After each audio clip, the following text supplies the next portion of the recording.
Voilà, donc ce qui a été proposé, ce qu'on a décidé ensemble, c'était déjà de vous dire de quel MSMA on parlait, puisqu'on a dit qu'il y avait beaucoup d'hétérogénéité. Donc, comme je l'ai dit tout à l'heure, je travaille au CARUD et le CARUD porte les deux microstructures des Pyrénées-Orientales. Donc, elles ont ouvert en 2021. La première en avril 2021, c'est la MSMA de Saint-Paul, et la deuxième en août 2021, c'est la MSMA du Centre municipal de santé de Perpignan.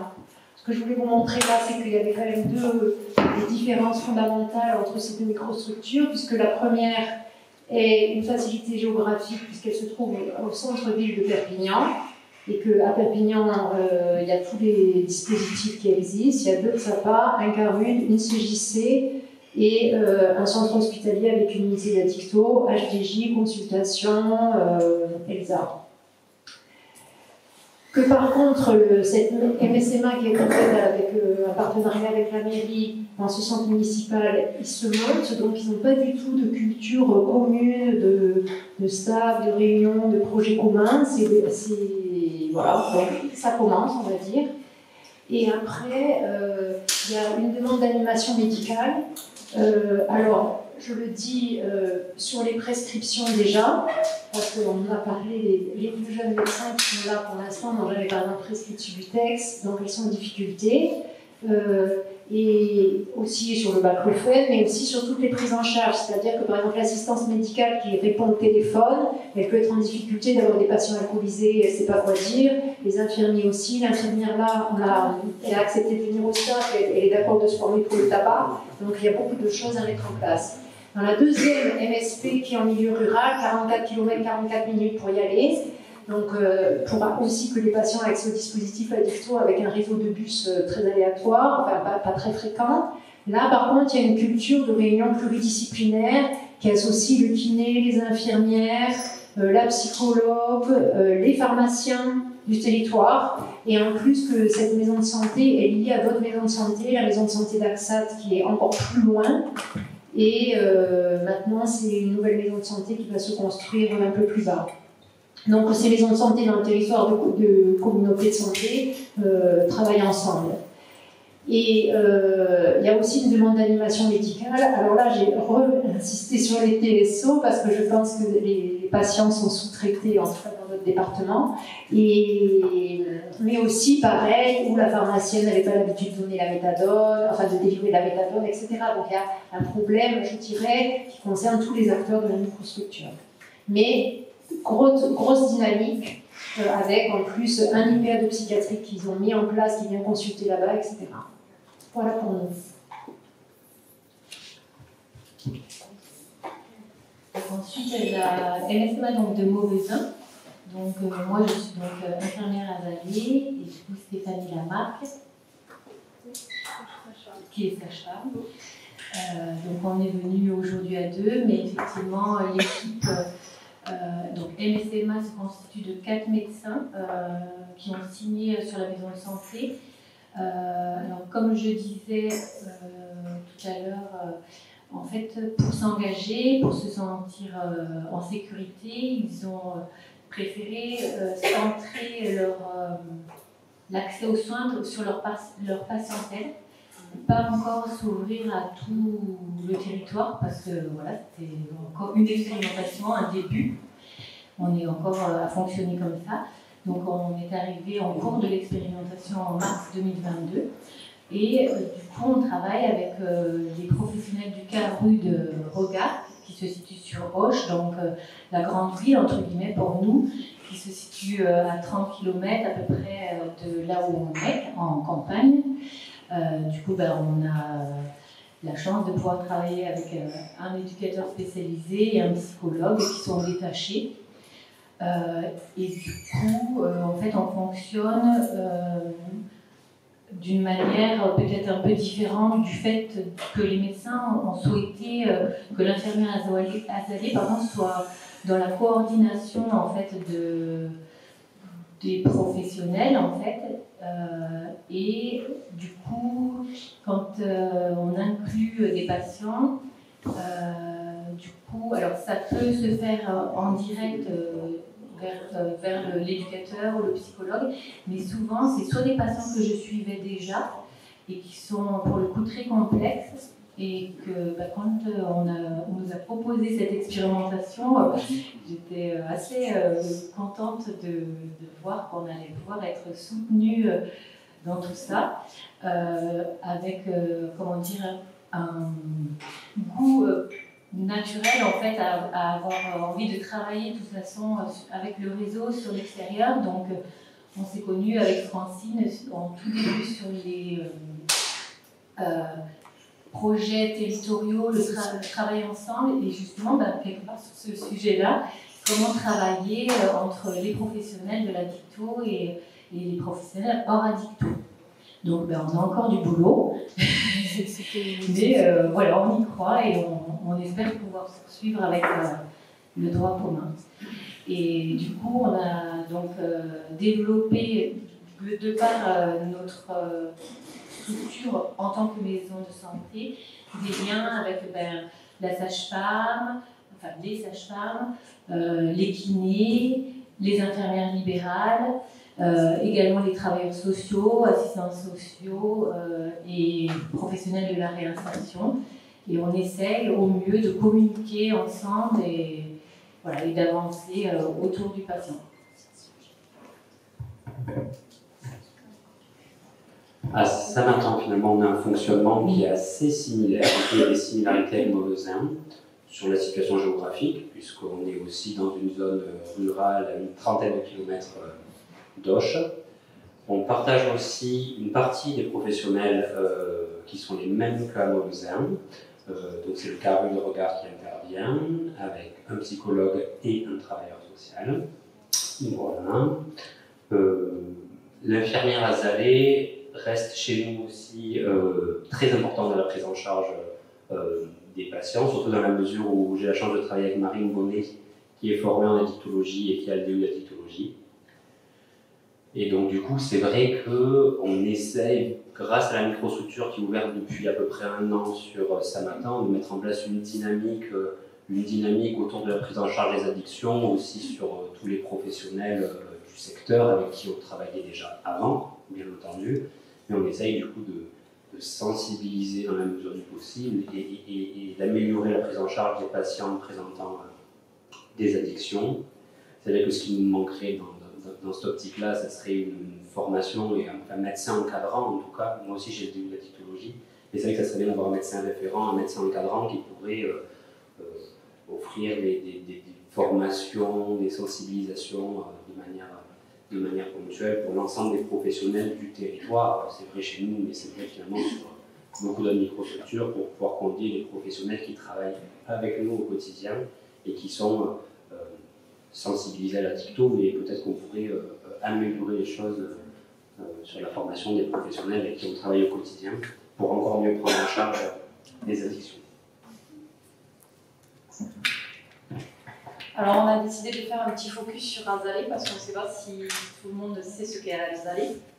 Donc ça a été créé en 2004 à l'initiative d'un médecin généraliste et d'une infirmière qui voyait la place de plus en plus importante des maladies chroniques et le manque de médecins qui allait arriver. On fait partie de l'article 51 comme la microstructure des protocoles de coopération et on est rentré dans le droit commun en 2019. Azalée, c'est travailler avec et pour le patient en équipe. Donc une équipe, donc c'est le patient, le médecin et l'infirmière. Et ça permet au patient de s'approprier sa pathologie et de devenir autonome avec sa pathologie. Notre cœur de métier, c'est de l'éducation thérapeutique. Donc l'Azalée, c'est en constante évolution autour des besoins du patient, avec des projets qui sont dépendants des équipes médecins et infirmières, de leurs appétences, de leurs envies, mais aussi d'un territoire. Parce que sur un certain territoire, les besoins ne vont pas être les mêmes qu'à notre territoire. Et du coup, aussi, nous, on essaye de travailler en réseau. Et de la même manière, donc, comme je vous ai dit, chaque microstructure va fonctionner différemment en fonction du territoire ou des besoins des professionnels qui y interviennent. Nos microstructures avec Aurélie sont quand même assez récentes. Donc mars pour Aurélie et août 2022 pour moi. Mais en fait, ce que nous avons remarqué de notre travail, finalement, qu'est-ce qu'on faisait au sein des microstructures, c'était la prise en charge pluridisciplinaire des patients. C'est de faire connaître les microstructures parce qu'on croit et on essaye de travailler à développer le réseau. On pense que le réseau, c'est un maillage qui doit se faire autour du patient et c'est important et qu'on ne peut pas travailler seul, surtout pas en addictologie. Voilà. Et après, c'est aider les autres professionnels aussi à comprendre les patients atteints de ces pathologies addictives et travailler sur les préjugés et les idées reçues. Aussi. Là, il y a un gros travail à faire en addictologie. Et du coup, c'est comme ça qu'on a invité aussi notre sage-femme, qui n'a pas la mission facile, parce que du coup, comment dire, comme on disait au départ, on essaie de s'améliorer pas à pas, et du coup, on est dans ces échanges justement pluriprofessionnels, de faire connaître la pathologie, mais comment dire, pouvoir parler sur des sujets comme suivre un patient addicto, c'est chronophage, on entend. La microstructure, c'est chronophage. La microstructure, c'est chronophage. Du coup, moi, là, il y a Patiné qui est avec nous, mais il dirait oh là là, mais là, tu m'envoies des patients, ils sont jamais au rendez-vous en fait. Alors, du coup, ce qu'on disait, c'est on a aussi ce travail-là de pouvoir un peu nommer ce qui se passe. C'est que, en fait, aller à un rendez-vous, c'est pas si facile que ça en fait. Je sais pas si tu veux peut-être donner des exemples.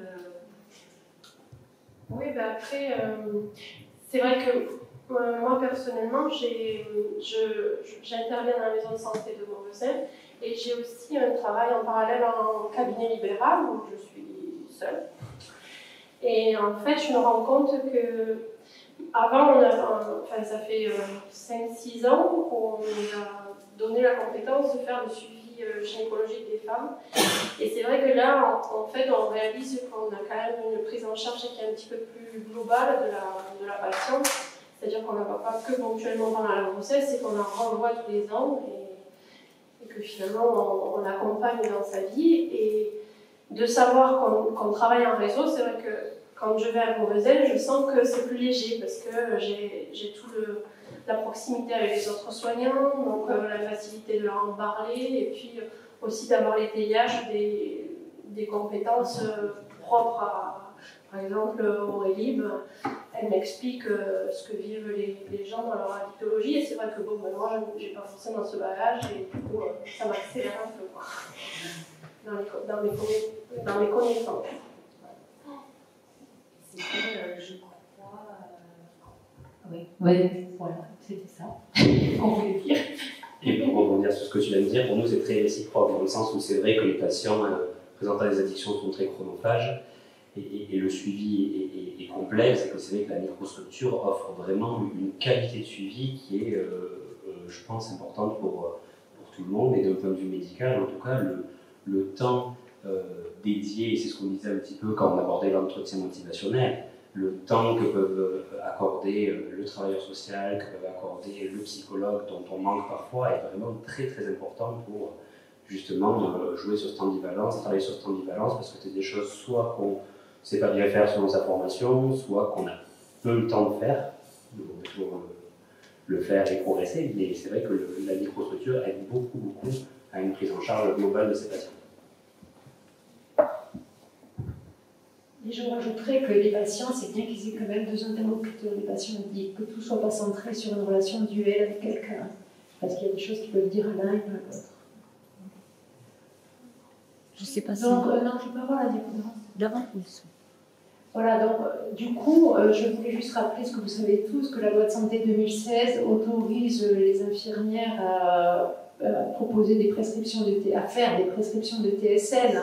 Donc je pense que ce serait le moment en 2023 de permettre que les infirmières qui travaillent dans une MSP ou un centre de santé rattaché à une microstructure puissent elles-mêmes faire leurs inclusions sans passer forcément par une consultation médicale, si elles en ont besoin pour des cas complexes. Qu'elles soient azalées ou pas. Après, azalées apporte aussi d'autres compétences sur des recherches cognitives. Il y avait d'autres missions très particulières sur lesquelles ça peut croiser quand même la dicto. Après, je trouve que c'est intéressant que des médecins généralistes, alors non, avec le FEUIET, c'est vrai que comme les MSP sont déjà liés par une convention, c'est ça, donc du coup, les médecins ont signé comme quoi ils peuvent inclure directement la microstructure, même s'ils ne sont pas à la MSP de base, ce qui fait qu'il y a 2 autres MSP qui incluent directement, sans passer par une consultation du médecin de Saint-Paul. Et ça, je pense que c'est important parce que ça évite les interlocuteurs intermédiaires, donc ça, je trouve que c'est à favoriser. Et si vraiment c'est des médecins extérieurs, est-ce que ça peut pas être juste de passer par une consultation IDE qui va permettre d'évaluer et de valider au pire? Mais voilà, moi je pense que c'est bien que tout le monde puisse avoir accès sans faire passer ce qui était dit un peu sur le XAPA qui demande de faire passer le psychologue, le machin pour vérifier. Voilà, là c'est un collègue, s'il peut signer et inclure directement, ça peut être intéressant me semble-t-il. Et après, l'intérêt de l'animation médicale, bon alors là, je ne peux pas dire que je prêche ma paroisse, mais qui me paraît quand même quelque chose qu'il faudrait ou redéfinir, ou recalibrer, ou vérifier quels sont les besoins pour essayer de mieux la mettre en place. Qu'est-ce que c'est que l'animation médicale? Qu'est-ce que vous entendez par ben, c'est l'animation médicale, que je réponds au téléphone, que j'envoie des mails. Oui, elle est nécessaire, moi je dis. Et en amont aussi. Parce que vous, la configuration elle est plus particulière. Peut-être que ça faisait quand même 5-6 ans déjà que vous preniez ce secteur. Vous étiez connu aussi sur cette. Pardon, vous étiez déjà identifié comme des personnes ressources sur ces questions-là. Donc c'est vrai que la microstructure, du coup, elle a plus de facilité à se mettre en place parce que les médecins et les autres professionnels de santé savaient qu'ils avaient une personne au relais aussi. Parce que ce qui peut faire un peu peur, c'est on va s'occuper de ces questions-là, mais bon, on ne sait pas trop y répondre. Comme vous disiez, la pharmacienne, bon, voilà, elle avait aussi quelques. Non, il y a un passif de patients. Voilà, il y a toujours. Il n'y a pas que des préjugés, il y a toujours des représentations. Et tout ce travail qui a été fait en amont a été vraiment important pour que ça soit plus facile. Et en plus, maintenant, quand les personnes sont incluses, ça se réveille qu'elles peuvent vous appeler. Voilà, bon, on ne donne pas votre numéro à tout le monde, mais bon, je sais que tous les médecins, il y a 7 médecins quand même sur mon secteur. Vous disiez les autres pourraient aussi inclure, mais il n'y en a pas d'autres. Hein. Moi, sur mon secteur, il y en a 7, mais voilà, c'est un grand secteur.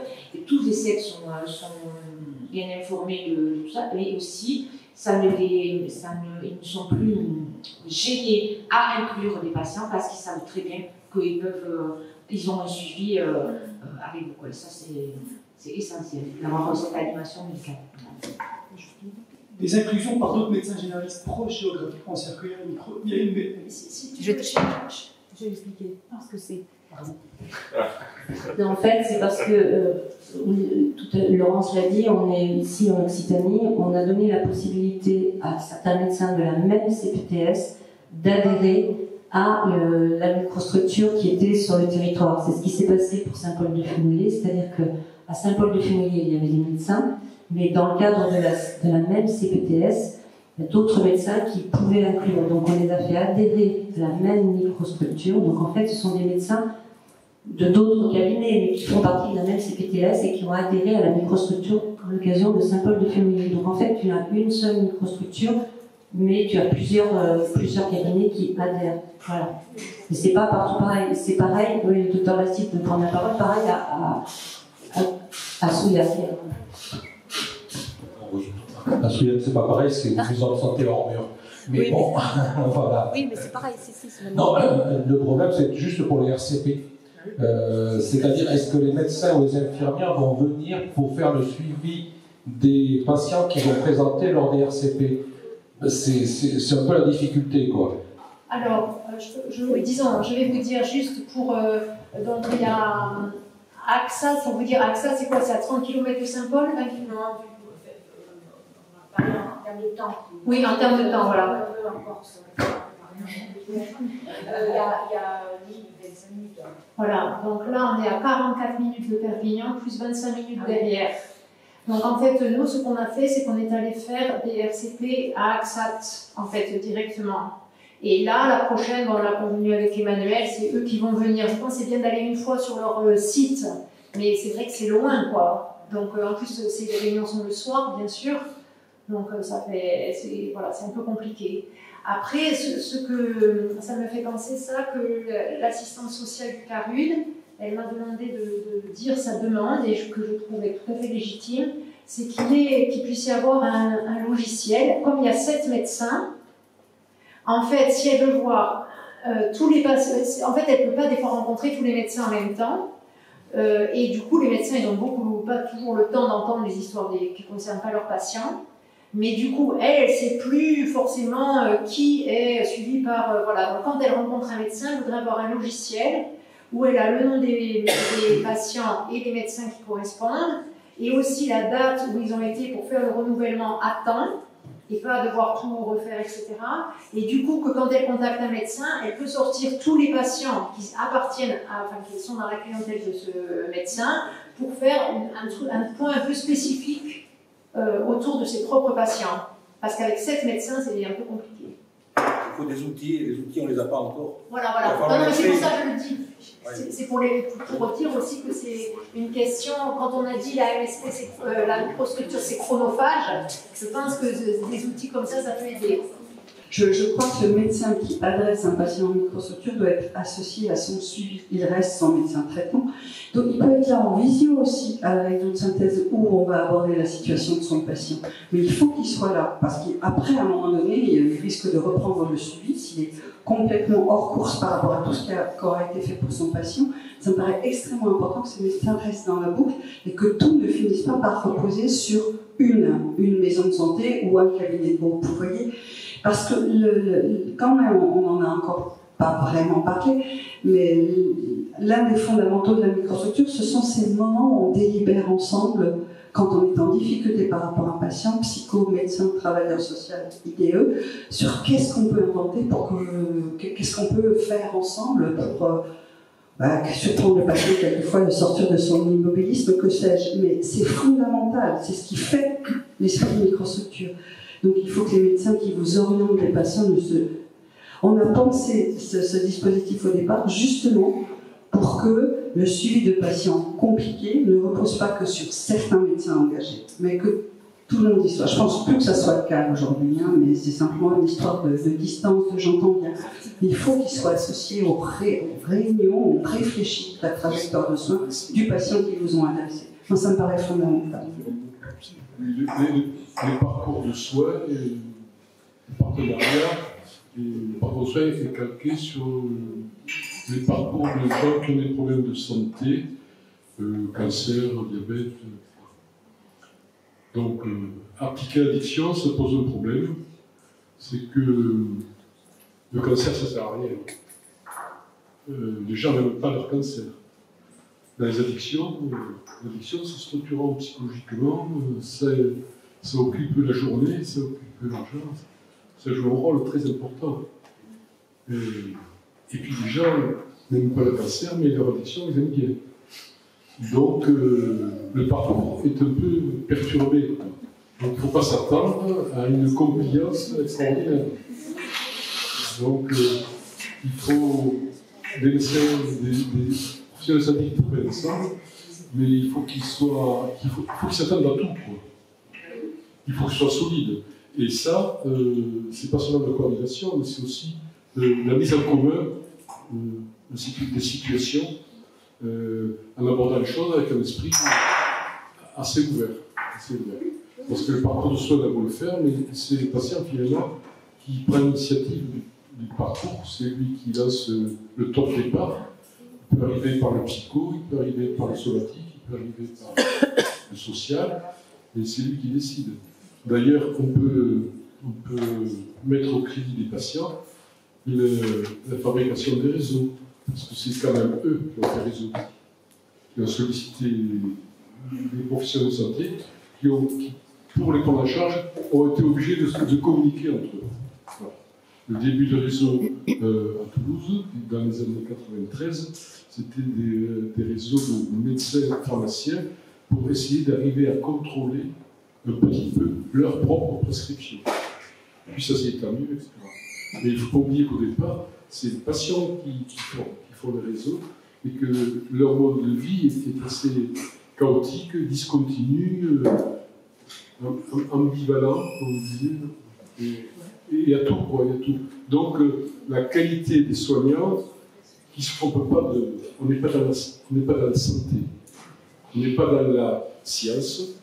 La médecine, c'est un mélange de science et de subjectif, de subjectivité. C'est une science appliquée à l'homme. Donc, c'est un mélange de la science et de son contraire. Et en éthiologie, il y a beaucoup de contraires.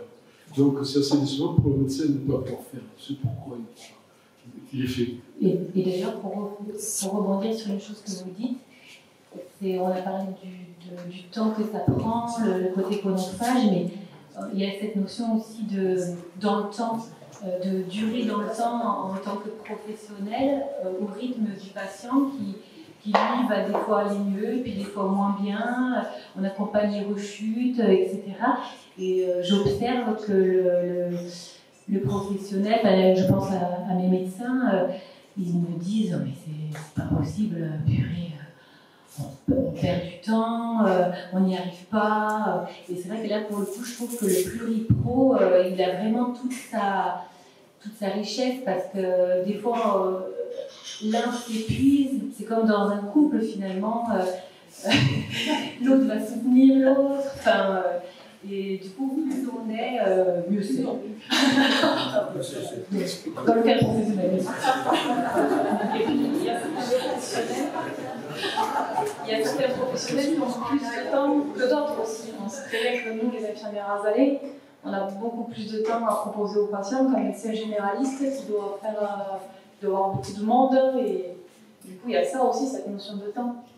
Et que nous, finalement, l'infirmière Asalée, on a cette chance. Notre métier, c'est basé sur le temps. Donc, justement, nous, ce qu'on nous a vendu en tant qu'infirmière Asalée, c'est que vous avez le temps de prendre le temps. Et au jour d'aujourd'hui, c'est une richesse, c'est un truc incroyable. Oui, moi je voulais juste rebondir du coup sur ce qui a été dit par rapport aux patients. Je pense que c'est un point aussi, en effet, important par rapport à la microstructure, ce qu'on a constaté, c'est qu'en fait, on recueille l'adhésion volontaire du patient pour rentrer dans le parcours de la microstructure. Et du coup, on a pu observer qu'il y a beaucoup moins de pertes, si j'ose dire, ou d'abandon dans le cadre de la microstructure. Par exemple, des rendez-vous non honorés, vous voyez, il y en a beaucoup moins quand c'est dans le cadre de la microstructure que par exemple des rendez-vous non honorés qu'on peut avoir dans le XAPA de manière classique. Donc ça montre bien qu'en effet, cette prise en charge pluripro et le fait qu'on a bien expliqué la démarche au patient, parce qu'il y a cet aspect-là sur le sujet, l'apport aussi du médecin, j'en ai un petit peu parlé, il y a ce sujet un petit peu formation aussi pour le médecin généraliste lambda, d'abord d'arriver à mieux repérer dans sa patientèle les patients potentiellement qui ont une problématique de conduite addictive, à qui pourrait être amené à proposer, et de surtout arriver à le faire adhérer, à lui présenter les choses, il y a un peu une attitude en fait à adopter pour que le patient il accepte de rentrer dans ce dispositif. Et après, au vu de la manière dont les choses se mettent en place, on s'aperçoit qu'on a quand même un pourcentage de rendez-vous non honorés qui est beaucoup moins important, donc une plus grande assiduité des patients dans leur prise en charge que dans le cadre de la structure classique. Et voilà, ça a été remonté par... voilà, ça fait aussi partie, je pense, des éléments qui sont un peu marqueurs aussi du fonctionnement de la microstructure. On entend pas. Moi, j'ai l'impression aussi que la microstructure répond à ce qu'on disait tout à l'heure, à la proximité, à la facilité d'accès aux soins. Et pour reprendre l'exemple de la ruralité, il y a des patients, c'est aussi très compliqué, en fait, c'est un peu comment dire, comme monter une grande montagne, d'aller faire 30 km en voiture, parce que ça inclut, moi je suis patient, je consomme de l'alcool, alors qu'est-ce que je fais? Je fais en sorte de respecter le code de la route qui dit que je dois prendre ma voiture dans un état sobre, mais en même temps je suis pas super bien, ou ben, je consomme et puis ben, je me mets en risque de. Donc c'est vrai que c'est la distance, pour le coup, c'est un frein. Il y a aussi l'anonymat aussi, parce que dans une microstructure, on rentre dans une maison de santé et on rentre pas dans un ZAPA ou dans un carré étiqueté. Et en ruralité, tout le monde se connaît, donc il y a ça aussi qui y joue. Alors, je suis décalé dans le temps parce qu'en fait j'ai eu ce problème-là par rapport à... J'ai eu une demande d'un médecin sur la maison de santé, mais qui ne fait pas partie de la microstructure parce qu'il ne souhaitait pas, il est nouvellement arrivé, enfin, quand même depuis déjà 1 ou 2 ans.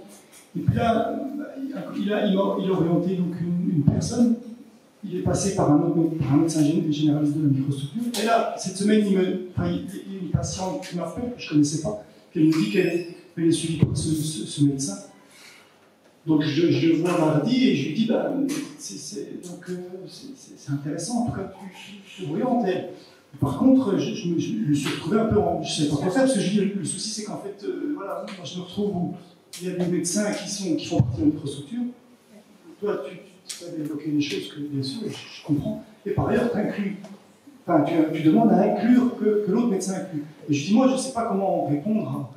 Et je trouvais dommage aussi. Alors je me suis dit, je vais travailler sur les changements, puisque je travaille beaucoup sur les changements. Je me dis, je vais travailler avec ce médecin pour qu'il puisse changer les choses, en tout cas, peut-être inclure la microstructure.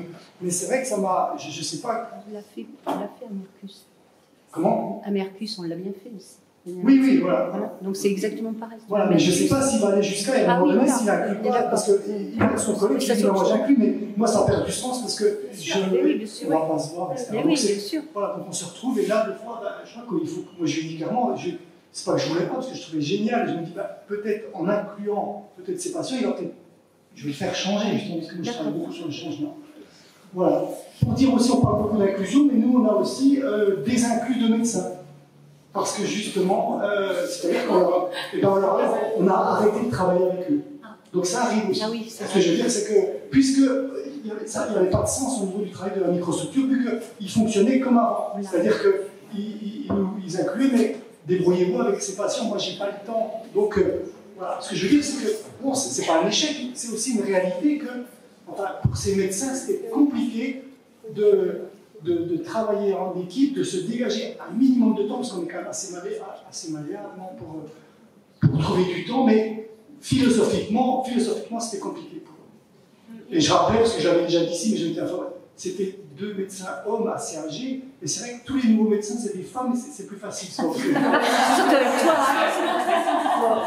avec toi. Après, j'ai pas envie de dire ça, parce qu'à chaque fois, on était vraiment c'est un vieil homme qui vient, mais néanmoins, ce que je veux dire, c'est qu'on a pris la responsabilité avec, pas méchamment, on a dit, en fait, on va arrêter, c'est dommage. Alors, on va quand même suivre, on va avoir pour que quand même les patients, mais je veux dire qu'il peut y avoir aussi pour certaines personnes, c'est quand même, ça peut être compliqué ce travail en équipe. Une solution sur l'autre, on a arrêté. Oui. Parce que c'était le médecin qui voulait faire ce jeu justement de travail coordonné avec aussi avec les SAPA. On rentrait pas dans ce qui est le cœur de la structure, parce que comme ça a été dit, c'est aussi ces échanges entre professionnels, ces temps de LCP, de discussion autour des patients. Et si c'est en effet simplement un médecin qui va, on va dire, donner le nom du patient ou ça et après je m'en occupe plus, c'est-à-dire j'interviens plus dans sa prise en charge, on est à côté de l'esprit de la microstructure. Oui, c'est ce qu'on a fait, on a fait une réunion et puis enfin, on les a virés. C'est de ça. Gentiment ça. Après, je ne vais pas casser l'ambiance, d'ailleurs, il y en a un qui est décédé. Oui, j'ai pas osé le dire.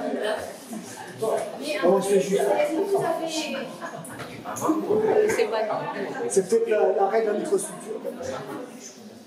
Ne dis pas ça, parce que je vais avoir qu'il publicité après. Je pense que comme vous avez présenté ensemble et que vous avez dit que vous n'avez pas vraiment d'animation médicale, Si je peux le permettre, c'est un truc qui... Pas chez eux, pas chez eux. Ah, c'est pas chez eux. Vous n'êtes pas ensemble? Non. Ah, d'accord. On était juste ensemble aujourd'hui, en collaboration, mais... Non, ils sont pas ensemble. Ouais. Non, c'est juste... Chacun vit de son côté. Non, c'est ce que je trouve, c'est pour l'avoir vécu, et je le dis en toute sympathie à Saint-Paul, je pense qu'il y avait des médecins qui étaient très réticents, mais je pense que justement qu'il y a une animation médicale de quelqu'un d'extérieur, et même si c'est complètement injuste, je le dis et je le pense complètement, que des fois les travailleurs sociaux et les psychologues ne puissent pas faire bouger des médecins, des fois ça peut être plus facile si c'est un médecin. C'est tout ce que je dis. Et que c'est pour ça que je demande si vous aviez une animation médicale qui venait pour essayer de faire avancer ces médecins. Oui, on peut, de toute façon, on peut mettre en place. Donc il y a des gènes spécifiques chez les médecins. Il y a une écoute, il y a l'oreille qui se développe des fois quand c'est un médecin, c'est ça. Après, chaque vous avez vu la chose qu'on fait, je ne sais pas si c'est exprès ou pas, mais... Oui, moi, on est reçus comme des pachas, donc vin, charcuterie, donc ça détend l'ambiance. Donc voilà,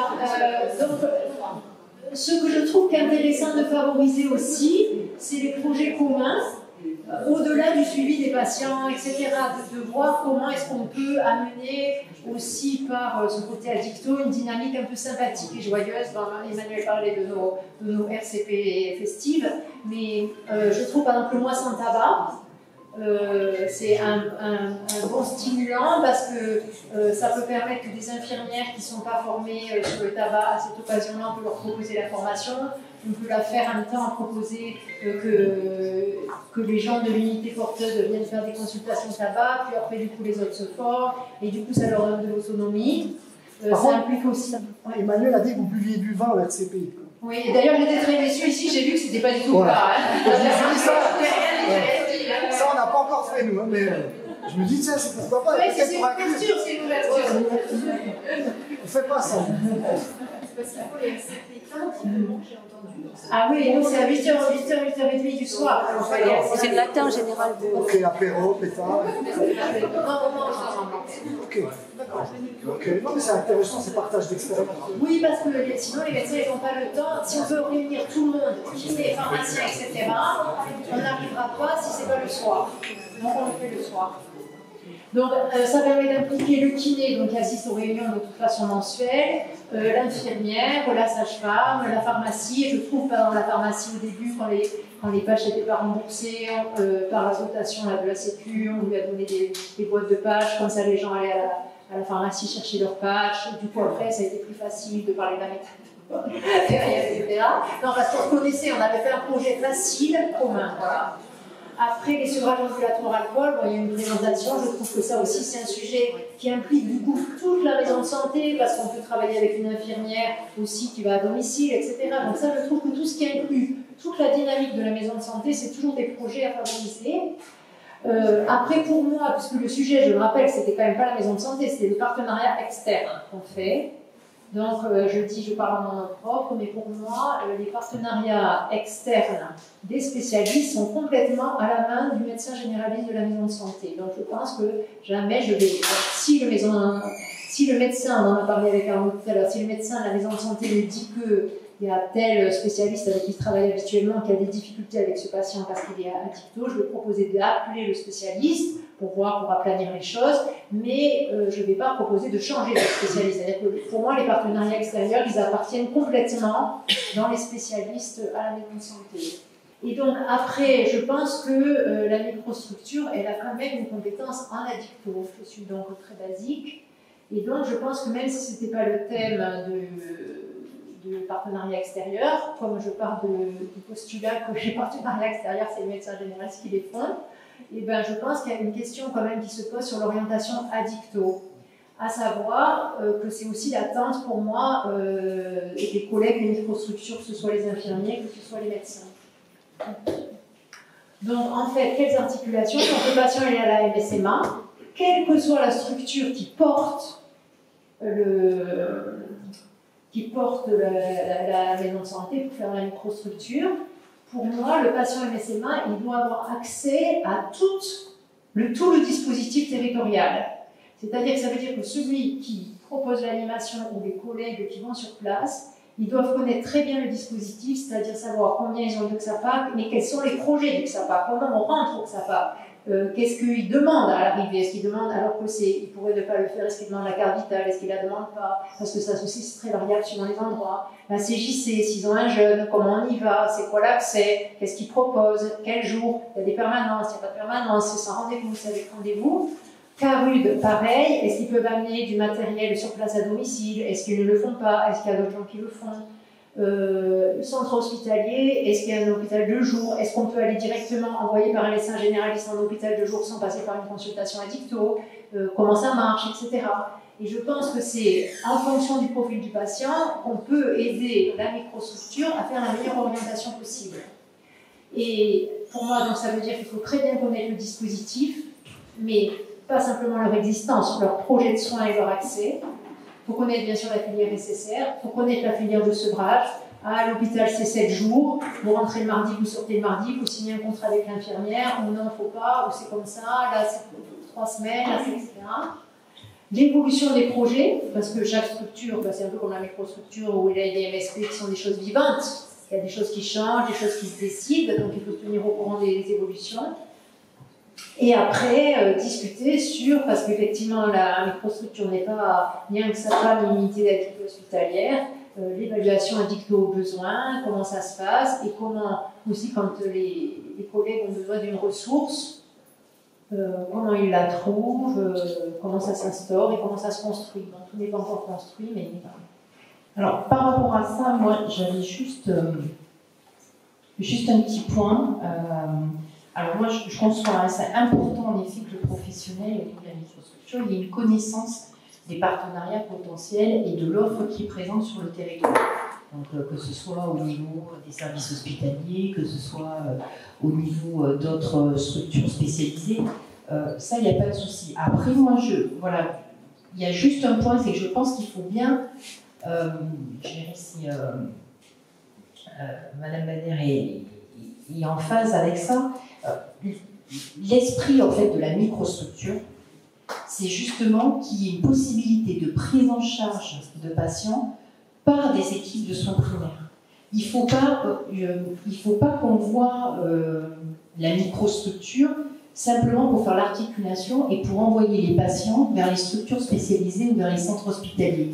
Je ne sais pas si je m'exprime comme il faut, mais c'est juste un petit point de vigilance, c'est dans la manière de montrer les choses, qu'on ait une connaissance des partenariats et qu'on puisse solliciter des partenaires parce qu'il y a des besoins spécifiques sur un patient particulièrement complexe et tout. C'est oui, bien entendu, c'est un point très important. Mais la microstructure, c'est d'abord surtout embarquer les soins primaires dans la prise en charge de patients en situation d'addiction, sans forcément faire le relais vers des structures spécialisées ou vers des services hospitaliers. Sinon, c'est comme si on faisait un déport du soin primaire vers les hôpitaux. C'est pas du tout ça que j'ai dit. Ah voilà, non, mais par contre, je pense que les microstructures ne sont pas non plus des XAPA, ni ne sont pas non plus des unités d'addicto. Donc je finis juste.